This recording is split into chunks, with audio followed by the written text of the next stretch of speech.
Today on Twin Cam, we're looking at one of the most understatedly pretty saloon cars, possibly of all time, and one that is definitely on my bucket list to one day own. This is the Alfa Romeo 156, and it is gorgeous.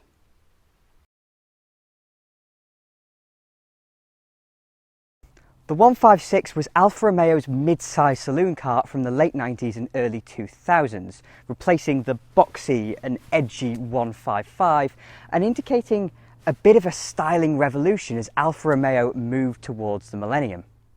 It's very easy for us to sit here in 2021 and ignore the ills and disappointments of Alfa Romeo in the late 1980s and early 1990s. Yes, they made some wonderful cars, but by this era their products were less competitive and they had to be saved by Fiat, leading to accusations that they were losing their identity. So through the 1990s it was imperative within both Alfa Romeo and Fiat that any new models really knocked the ball out of the park and made the automotive press, and even more importantly potential customers, stand up and take notice. The first of these models was the 916 GTV and Spider, but the one that really mattered was the replacement for the 155, the 156 that we have here today. This car ripped up the last 20 years of Alfa Romeo styling, employing the retro design trend of the 90s, and looked to the glory years of Alfa Romeo road cars in designing a shape that, while so recognisably Alfa Romeo, was so fresh and sharp that nobody could ignore it. Styled by Walter de Silva, the 156 is clearly in that retro styling mould, looking back to cars of the 50s and 60s such as the 1900 and Giulia, but without any of the constraints, allowing it to be fresh rather than any kind of retro facsimile. And that is the reason why this car has aged so gracefully. At nearly 25 years of age, it is still strikingly beautiful, and thanks to a lack of constraints, lacks the awkwardness of other retro-styled saloon cars such as the Jaguar S-Type. But the 156 throws off all the traditional saloon car styling cues and clearly guns for a coupe-style appearance. The cavaciousness of the silhouette and shallow boot are the first step, but it's through the doors that the 156 completes this style. The front door handles are a design feature in themselves. They're prominent in the design and are artwork on their lonesome, but the rear handles are hidden up in the pillars. Many cars have since repeated this feature, but none have made it work quite like the 156. The difference in treatment between the front and rear door handles is why it works so well here, and why it's failed on a number of other cars. The chroming of the front handles and their accentuation in the design draws the eye to them and away from the lack of rear handles. The length of the doors is also perfect, meaning that the front handle isn't so far forwards that you end up looking for its rear counterpart. This very careful design work is more responsible than the angle of the rear screen and boot lid in making the 156 appear like a large coupe. But alongside the silhouette are the pin-sharp features of the 156's styling personality.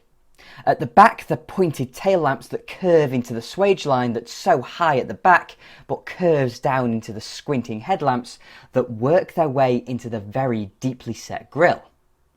Even this was something of a departure for Alfa, as over the previous decades they'd shied away from using their signature triangular grille as a styling feature. It had always been small and placed within a traditional horizontal grille, but the 156 changed all of that. The grille defines the front end styling, making the 156 even more identifiable as an Alfa Romeo, several times more than the 155 that preceded it. With the exception of the big wing on this sport model that breaks the sense of elegance, I think the 156 is one of the best looking saloon cars of all time, and certainly one of the most recognisable, but it also seems to be one of the most overlooked. Even as these start to become proper classics, the spotlight of revisionism doesn't really seem to have touched the 156, and this is happening in a world where people have already started raving about how good looking cars like the Rover 75 really are. Why this car isn't getting the attention, I do not know, but I think it's something to do with how comfortable everybody is with it. Alfa 156? Yeah, everybody just agrees how beautiful this shape is. The interior styling is even sharper and more sculpted than the exterior. In fact, the dashboard is so scalloped on either side that 2D photography doesn't do it justice. You have to be here to really experience the depth of the design. Unfortunately, at least in my opinion, this particular 156 has a rather boring colour specification. In fact, the whole car is monochrome, and that does take away a part of the Alfa Romeo magic, but we can imagine the effect the silver centre stack and some lovely tan seats would have in here. But the 156 is so much more than its exceptional styling, as on paper the suspension setup still reads very nicely in 2021. At the back we have McPherson struts, which sounds rather normal, but they're exceptionally well located with two transverse links, allowing just a touch of passive rear wheel steering, which was very in vogue in the late 1990s. At the front though, straight in with the double wishbones and very specific geometry. I'm led to believe that this era of Alfa Romeos are incredibly sensitive to their suspension setup, but when it's all done right, it leads to a front drive car that handles incredibly well. Brakes are discs all round, as you'd expect, with ABS on all models. The platform is carried over and modified from the 155 because, well, it was really good to start with, and Alfa added a shot of lightness by using lots of aluminium in the suspension components, leading to a curb weight of only 1,320 kilograms for this V6 engine car. Speaking of V6s, oh my word. The modern world has virtually done away with engine-based styling, with manufacturers just covering over their mess with a bit of Tupperware. But even at the start of that era, Alfa Romeo was still polishing their inlet pipes. I don't believe there has ever been a better looking engine outside of something genuinely exotic.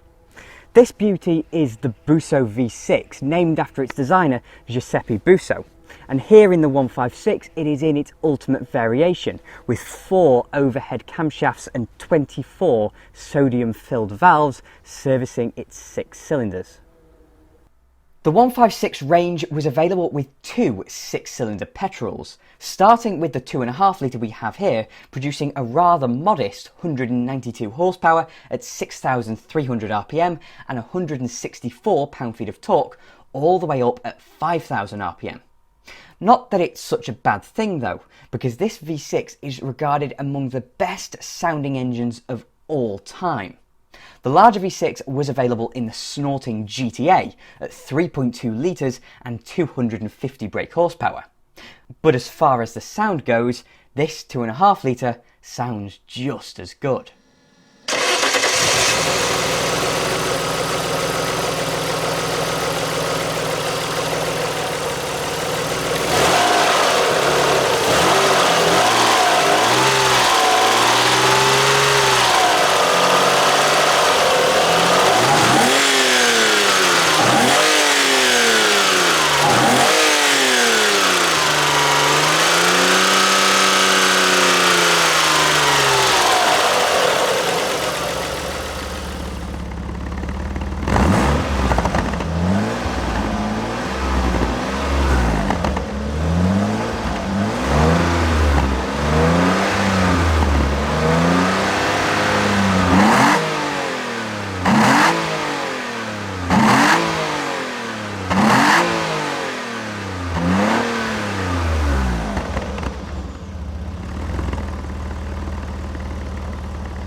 The gearbox is a 5-speed manual in this car, the same as you'd get in any standard manual 156, with the GTA gaining a 6th ratio. But the interesting gearboxes in the 156 are actually the automatics. The 2-litre twin spark was available with what Alfa Romeo named Cellar Speed. The Cellar Speed gearbox is a 5-speed automated manual that, while you are able to use it as a traditional automatic, it seems to have been designed with manual shifting in mind. There were originally 2 buttons either side of the steering wheel to change gear, later changed for proper paddles. When this was introduced in 1999, I believe it was the only car of this size and price point available with such a system, as opposed to a traditional torque converter automatic. In fact, the only systems I can think of off the top of my head are BMW's SMG, only available on the M3, and Ferrari's F1 gearbox. However, if 4-cylinder engines aren't good enough for you, and I'll be honest, when a Busso V6 is on offer, I should hope that's all of you, Alfa Romeo had another strange automatic available on a 2.5 litre car like this one. This was known as the Q system, and this time it was a torque converter automatic, but Alfa Romeo just had to introduce some kind of cleverness to it, and so they gave it an H pattern. No, seriously, you had a standard PRND, but when you move across into where most gearboxes would give you a manual mode, it's a proper H pattern. However, there are two things wrong with this. First of all, if you want to change gears, just get a manual. It's still a slush box underneath. But second is the worst problem. It's a 4-speed automatic. Now this is a car produced by Alfa Romeo, a company that trades on engineering excellence and developing features that are a decade ahead of the mainstream. And that's when they're not just making a car that's desirable for its styling. For them in the late 1990s to unironically produce a 4-speed automatic with a gimmick is ridiculous. You can keep your silly speeds, I'll have a manual, please and thank you. Now, Alfa Romeo as a manufacturer is one that is in perpetual trouble, and I feel probably always will be. So in judging how well the 156 performed, we need to take that point into account. By the time mainstream production ended in 2005, the 156 was the most successful Alfa Romeo of all time. They sold over 680,000 of them, proving that, at least in some ways, it had altered people's perception of the brand, and it brought Alfa Romeo back into a position where it could, at least on paper, take a fight to the likes of BMW. But this car remains one of the most beautiful saloon cars of all time, and I say that again because I think it's so fundamental to its success. It's the reason it won the European Car of the Year award, realistically, and it's why I am so enchanted by it now. Well, that and its superbly sonorous V6. And that means I want one.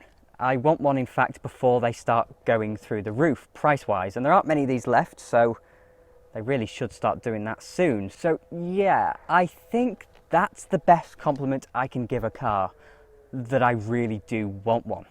So on that note, thank you very much for watching. If you enjoyed the video, please do click like and subscribe to TwinCam as well. And I'll have more videos coming along soon.